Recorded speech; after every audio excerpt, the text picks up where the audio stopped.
Hello, this is my review of the Hammond collection Carnotaurus. Now, his opportunity here is rare, but I did manage to keep the box long enough for the review. Camera's a bit too close.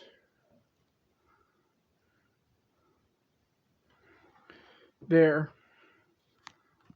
Come on. Here's the box. It's got a window to show the Carnotaurus. It's got a window to show the Carnotaurus. It's got a picture of the Carnotaurus, the Hammond collection logo, the Jurassic Park/World logo. And on the back, it's got the Carnotaurus, the Jurassic World logo, and the Hammond collection logo. It's got close-ups of the figure. And also at the bottom, it's got other figures, other Hammond collection figures that you can buy, like Owen Grady, the new and improved Velociraptor Blue, and the Dimetrodon. And it has a description right here.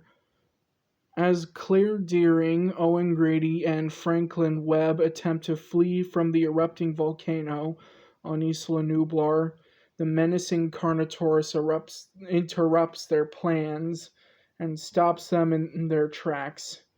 While the gyrosphere offers some protection, it's the surprise appearance of the Tyrannosaurus Rex that ultimately allows them to escape.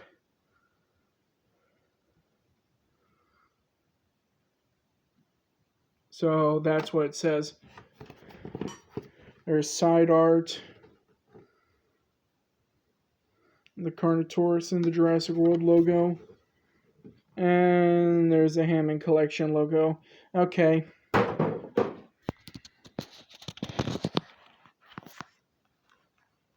Well, the box is done. Didn't really care about boxes. I know some people care about boxes, but I don't. Anyway, now for the actual review. The figure. The sculpting is really nice. I like how I can feel every single individual scale as I run my fingers along it. I can feel the bumps and lumps and cracks and all the scales. And if you notice, this figure has glass eyes. So wherever you look at it, it can look back at you.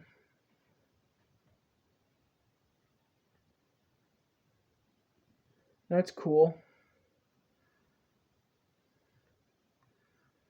And I think they did the glass eyes a bit better than the Hammond collection T-Rex's eyes, which you had to really, really look at for, to see the pupil. They painted the pupil too far back, so if you look at it from any other angle than a straight profile view, you can't see its its pupils, and its eyes look dead most of the time. Though I would have also preferred painted eyes.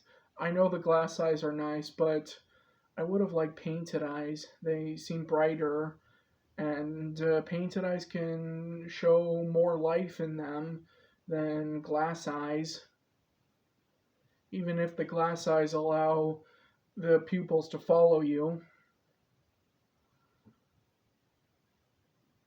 But yeah, I kind of don't see why the eyes have to be glass, because this figure isn't particularly that big. The only one's bigger than the Carnotaurus here in the Hammond collection line are the T-Rex and the Brachiosaurus. I don't see why it has to have paint or has to have glass eyes. All the other figures have painted eyes. But anyways, I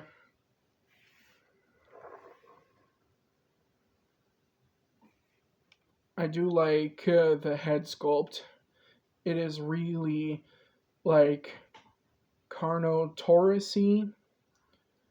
It's very faithful to the movie version, and it also looks a lot like the real life version, just the real life version would have less shrink wrapping, and you wouldn't be able to see the fenestre on the real life version. Do kind of wish they painted the horns a different color. Horns would have been nice if they were painted a different color. The mouth is a glossy pinkish color, and they even sculpted the back of the throat and the palate. That's nice. And the teeth don't look stupid.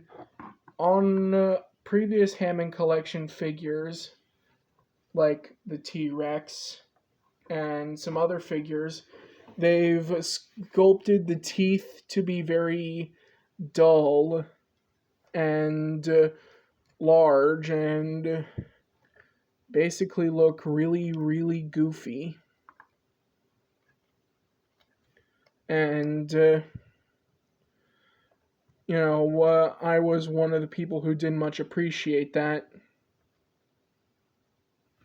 So it's nice that the teeth aren't like, sticking out too much, and they aren't super dull and goofy looking. Do wish they kind of had a wash on them that made them a bit less clean looking, but that's how they do things.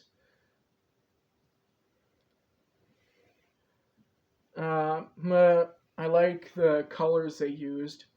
The sort of orangish, burnt orange color with darker hues making up the sort of speckled pattern or blotchy pattern. That looks nice.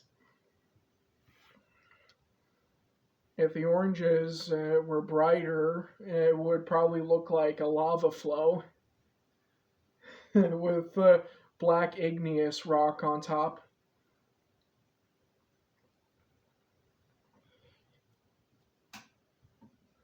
A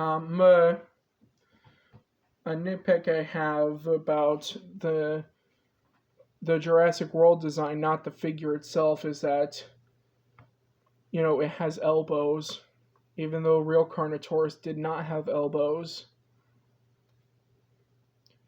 Real Carnotaurus, like if you just took the lower arm here and had that connected to the torso with a ball joint, that would be actual Carnotaurus's arms, not like these that are actually really like way too long for the real animal, and they have elbows.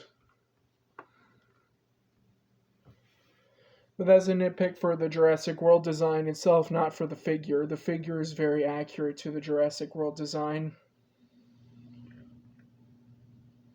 One nitpick I do have for the figure itself, though, is that despite these Hammond collection figures being advertised as being for adult collectors, they do some really baffling decisions.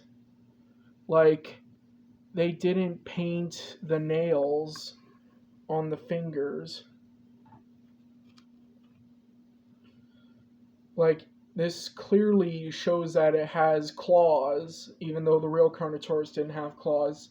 This design does have claws, but for some reason Mattel didn't paint them. And some might say that, it's because they're too small to be painted. Well, if Mattel can paint the toe claws on their raptors, and if they can paint the tiny little teeth here,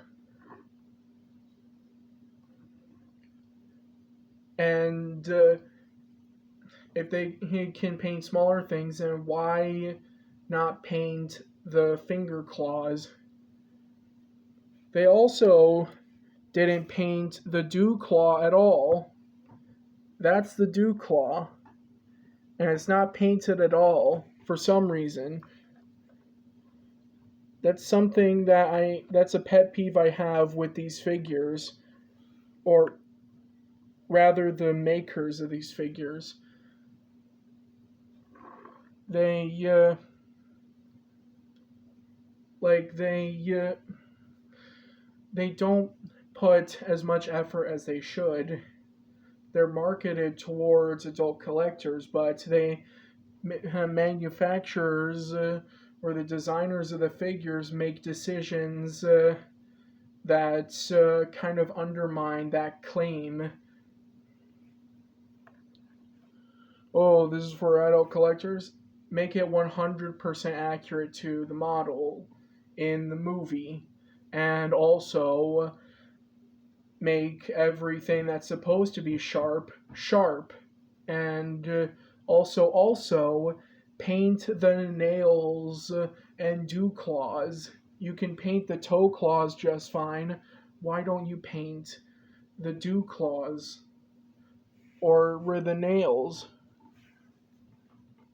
They painted the Hammond collection T-Rex's nails. They didn't paint the nails on this. Anyway, onto articulation. The head is a bit impeded, restricted, going side to side. It can look pretty far enough, but not like it can't look at something that's it can't like look at something that's to the side of it. It can only give me the side eye. Kind of wish there was a little piece of articulation in the waist so that I could turn the entire torso to compensate for the restrictions in the neck articulation. But it can look up pretty far, look down really far, as if it was headbutting something, even though real Carnotaurus couldn't headbutt like a bull.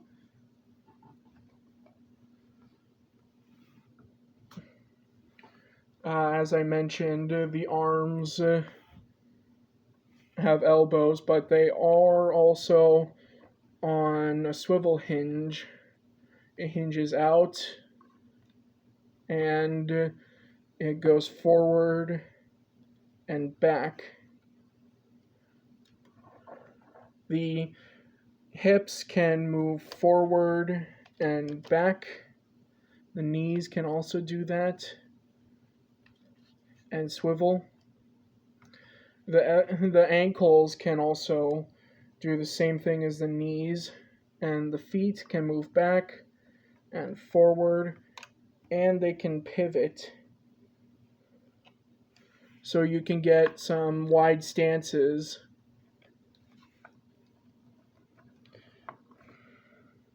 What I must say is that it is nice that the figure has smaller feet that are more accurately sized, and it doesn't have giant clown feet that are like as long as the Carnotaurus's entire lower leg.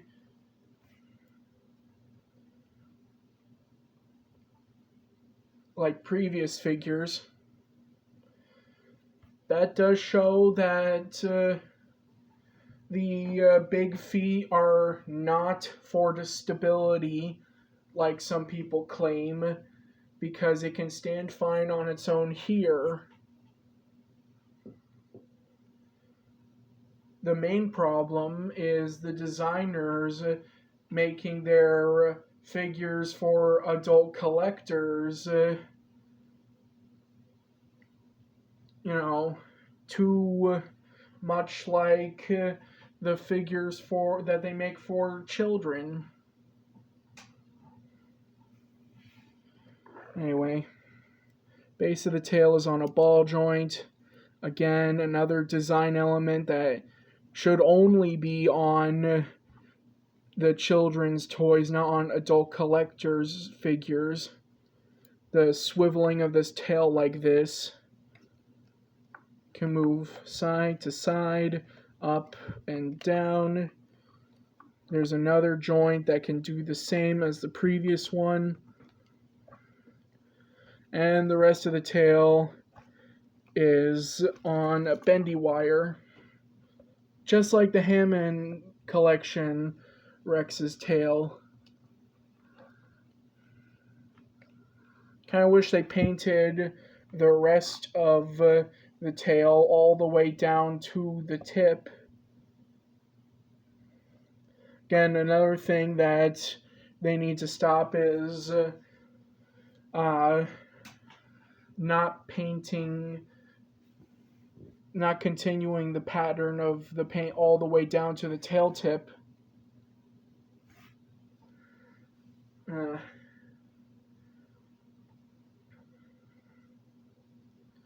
The figure comes with no accessories at all. Not really a surprise since all the other figures don't really come with accessories, except for some reason the Hammond collection Velociraptors. I think the one that's blue comes with an accessory, the headgear, which is weird. Would have been nice if the Carnotaurus also came with an accessory like the gyrosphere that had Claire and the guy who screams a lot. I forgot his name. It says his name on the back of the box. It said his name on the back of the box, but I forgot about his name already. I just know him as the guy who screams a lot. The guy with the funny scream. Anyway, I got another figure, the only other Hammond collection figure that I can do a size comparison with. Oh, the Hammond collection T-Rex. That's a pretty nice size comparison.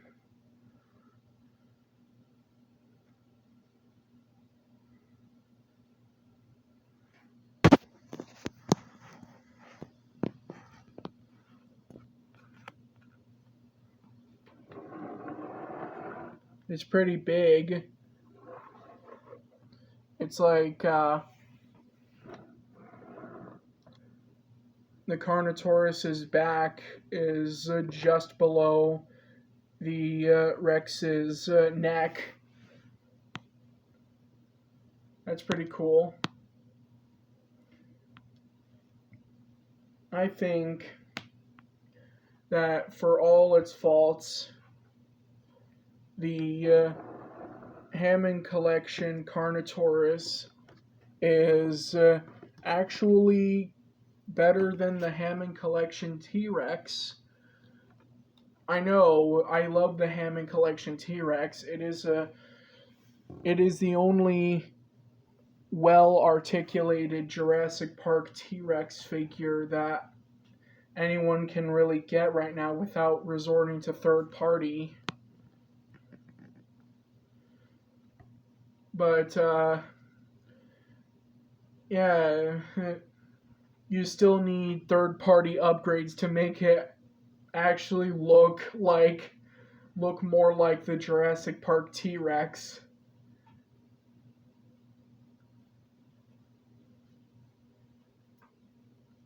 I give the Hammond collection T-Rex, or sorry, not T-Rex, The Hammond collection Carnotaurus. I give it 7 out of 10. It is uh, actually an 8 out of 10. It is really good for what it is and for what it's worth. It's like, I forgot the price, but it is I think less than $40.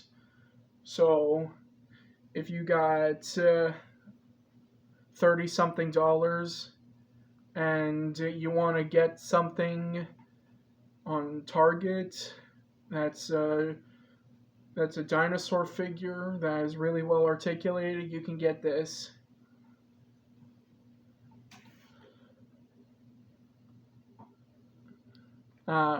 Yeah, 8 out of 10. Really like the sculpt, and the proportions are nice. A lot better than the proportions on other Hammond collection figures. I think that the people designing these figures are actually improving. I think they're improving a bit, especially when you have it next to the Hammond collection T-Rex. Maybe they can do a re-release of the T-Rex sometime. That'd be nice. Anyway, bye.